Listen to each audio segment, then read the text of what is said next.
Assalamualaikum warahmatullahi wabarakatuh. Today, me and my lab partner will be explain about Lab 2 operational amplifier using Ulti-Spice for subject EMJ 22204 analog electronics. The main objective for this lab to understand the basic characteristic of operational amplifier circuit configuration. Next, to compare the theoretical and experimental simulation value in each configuration. And lastly, to determine the effect of capacitor, bypass resistor, and internal operational amplifier offset voltage to the output voltage. First of all, my name is Nurul Amni binti Asmadi and my metric number is 2510916668.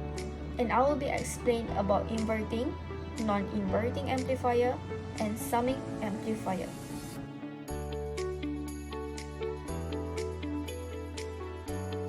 My name is Amira Izzati binti Aminuddin. My number matrix 251091518.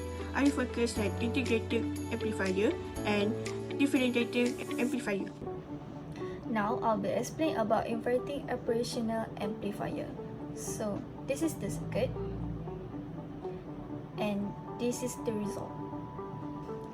For inverting operational amplifier, the result for calculated AV are negative 33 and for the V out result are negative 33 V. The experimental result for AV are negative 13.97 while the V out are negative 13.97 volt.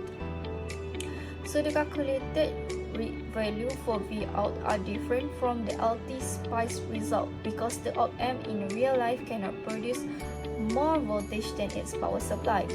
Since negative 33 volt is outside the supply range, the op-amp goes into saturation, so the output stop increasing and stay around negative 14 volt instead. The real op-amp limitations like limited gain and output swing also reduce the output. This is why the theoretical value and the simulation result are not the same for the inverting operational amplifier. Next, for non-inverting operational amplifier, this is the circuit and this is the waveform.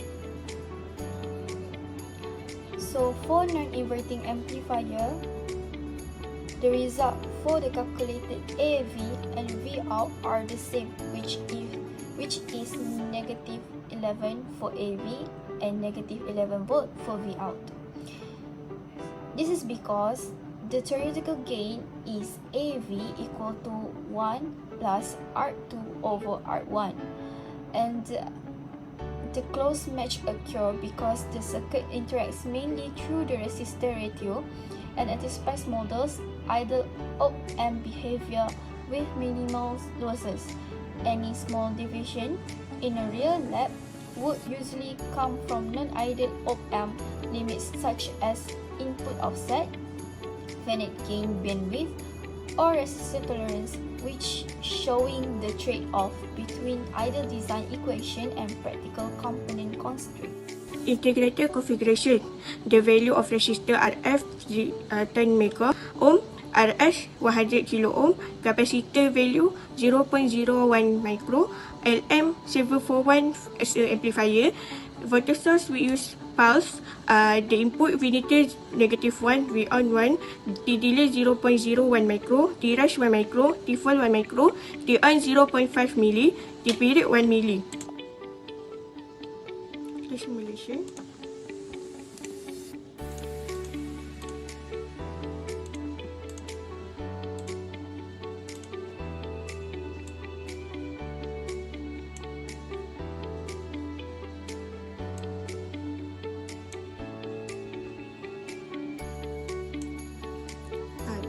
In we got in square wave, while V out we got in triangle wave. The value of V out the record is 1.15, while the V in that we use is 1 volt. From the theoretical and experimental result of integrator configuration, we got a different values. It is because the expected output of the integrator was a clear negative 1 volt, but the LT-SPICE simulation instead show only a small drift around 1.17 volt due to the LM741's non-ideal behavior, including input bias currents, offset voltage, and limited bandwidth. From the theoretical and experimental result of differentiator configuration, we got a different values. It is because the ideal differentiator predicts very large, sharp output spikes, but the LT-SPICE results show round peaks limited to about plus minus 5 volt because the LM741 cannot respond instantly to fast input change and is restricted by its limited slew rate, finite bandwidth, and internal compensation. Differentiator configuration, the value of resistor that we use RF 100 kilo ohm, RS 1 kilo ohm, the value of capacitor C1 100 pico, CS 0.01 micro, LM741 we use as an amplifier.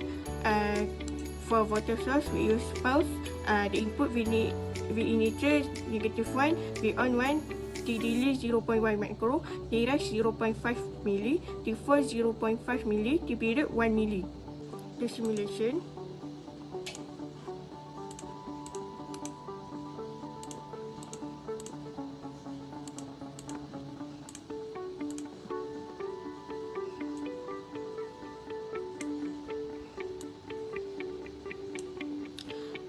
V in, we got in triangle wave.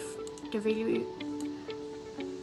of V in is 984.43 millivolt, while for V out we got in square wave. The value of V out is 4.85 volt. Lastly, for summing amplifier, this is the circuit and this is the result. For summing amplifier, the result for the calculated and the experiment of V out are the same, which is negative 6 volt. This is because the output is within the op-amp linear range, so no saturations occur. The resistor values set a stable gain, allowing accurate summation of the input. Non-ideal factors like finite gain or slew rate have minimal effect here, so showing the theory and practical result match when the circuit operates within the op-amp limits. Familiarity with principles-based approaches, I use fundamental engineering principles to interpret results accurately. For example, in operational amplifier circuits, I apply the virtual short concept and schedule flows to verify if outcomes match theory. When results different, I explain curves like saturation or component limits based on these principles, not guesswork. Cause-effect relationships are clearly justified, for instance, increasing feedback resistance raise gain because the op-amp maintains balance at its inputs. This ensures my interpretation are logical, reliable, and grounded in engineering fundamentals. As a conclusion, based on a lab objective, we have learned the basic characteristics of op-amp circuit configuration, such as high input impedance, low input impedance, and high gains. Second, we have recognized that some of the configuration don't match the theoretical and experimental values, and it is because the theoretical calculation assume an ideal op-amp, while the LM741 is used in the software is a practical op-amp with real limitations such as limited slew rate and bandwidth.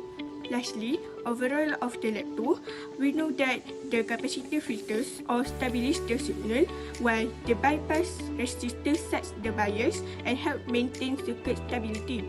The internal op-amp offset voltage introduces a small unwanted output shift that affects accuracy.